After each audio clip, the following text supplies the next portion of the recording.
Hello friend, ये कुछ general Hindi से संबंधित जीके हैं। सिंधी की परिभाषा। सिंधी का अर्थ मेल या मिलना। मेल या मिलना। जब हम दो शब्द को मिलाते हैं तो पहले शब्द की अंतिम ध्वनि एवं दूसरे शब्द की पहली ध्वनि मिलकर जो परिवर्तन लाती है उसे संधि कहते हैं। जब संधि किए गए दो शब्द को हम अलग अलग करके लिखते हैं तो वो संधि विच्छेद कहलाता है। अतः सापेक्ष में यह समझाना चाहते हैं कि दो वर्णों के पास पास होने से उनमें जो परिवर्तन या विकार होता है उसे संधि कहते हैं। ये संधि के उदाहरण हैं। हिम प्लस आल्य हिमालय, रमा प्लस ईश रमेश, सूर्य प्लस उदय सूर्योदय। संधि के प्रकार। संधि के तीन प्रकार होते हैं: स्वर संधि, व्यंजन संधि और विसर्ग संधि।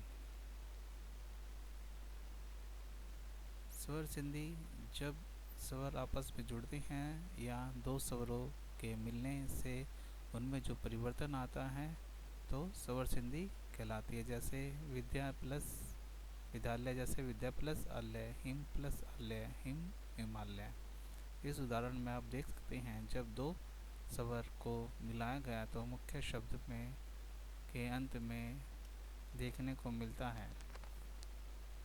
मुख्य शब्द में हमें अंतर देखने को मिलता है।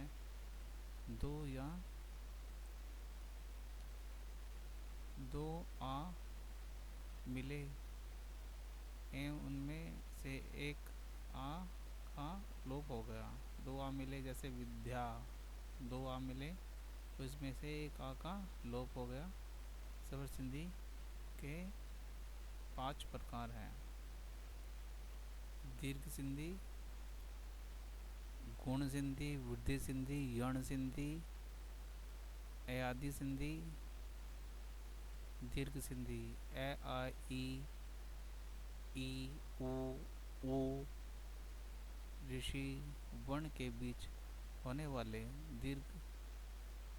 वाले संधि दीर्घ संधि कहलाते हैं, क्योंकि इनमें वर्ण कोई भी संधि दीर्घ हो जाती है। इन वर्णों से बनने वाले संधि कुछ उदाहरण से समझ सकते हैं। ए प्लस ए आ, धर्म प्लस अर्थ अधर्म, धर्मार्थ। ए प्लस आ बराबर आ। ही प्लस आलय हिमालय। विद्या प्लस आरती विद्यार्थी, विद्या प्लस आलय विद्यालय। कवि प्लस इच्छा कविच्छा, नदी प्लस ईश नदीश, भानु प्लस उदय भानुदय। ऐसी कुछ उदाहरण और भी हैं।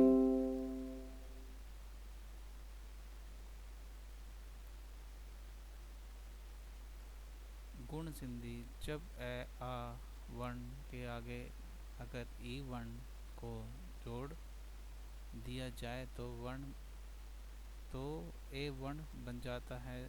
जब ए आ वर्ण के आगे उ वर्ण को जोड़ दिया जाए तो ओ वर्ण बन जाता है। इसी तरह ए आ वर्ण के आगे जब ऋषि वर्ण को जोड़ दिया जाए तो अर बन जाता है। इसे गुण संधि कहते हैं। जिसके उदाहरण हैं ए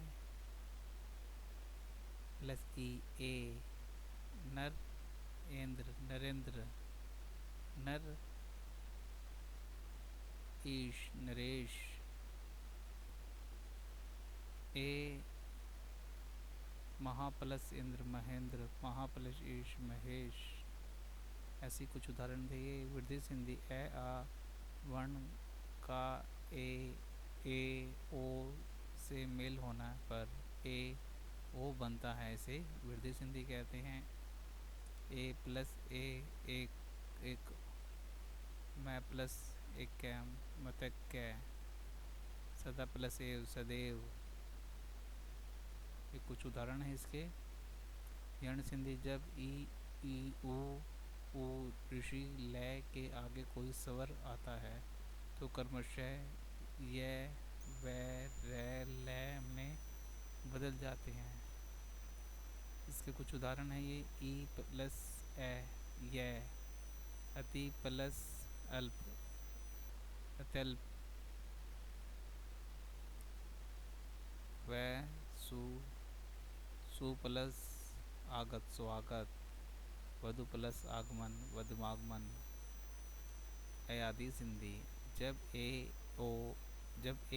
ओ ओ के बाद कोई स्वर आता है तो ए का ए का अय और ओ का औ हो जाता है।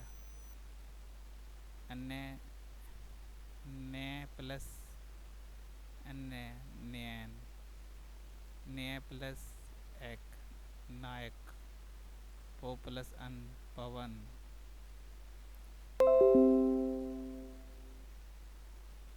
व्यंजन संधि व्यंजन का स्वर या व्यंजन के साथ मेल होने पर जो परिवर्तन होते हैं उसे व्यंजन कहते हैं। उदाहरण उत प्लस उल्लास उल्लास, अब प्लस जय अब जय। जो इसका नियम है, ये नियम है इसका।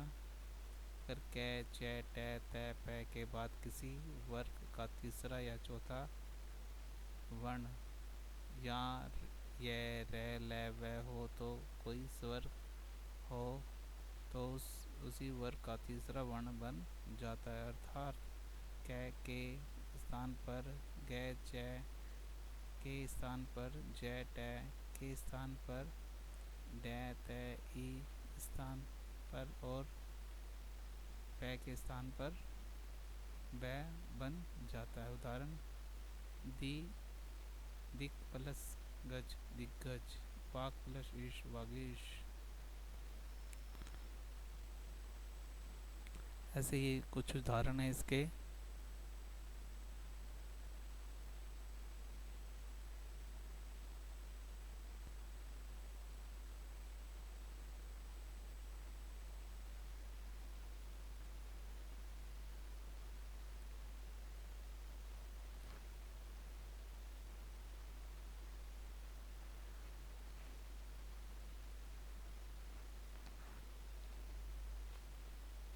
विसर्ग संधि के 10 नियम होते हैं। विसर्ग के साथ च या छ के मिलने से विसर्ग की जगह श बन जाता है। विसर्ग से पहले अगर ए है और बाद में भी ए अथवा वर्ग के तीसरे चौथे पांचवें वर्ण अथवा र य र ल व श हो तो विसर्ग को ओ हो जाता है। नि प्लस च निश्चय, दु प्लस चित्र दुश्चित्र।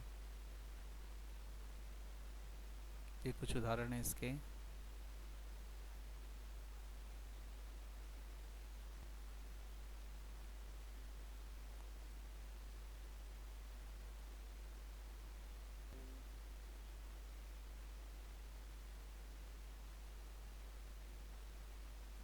Thanks for watching.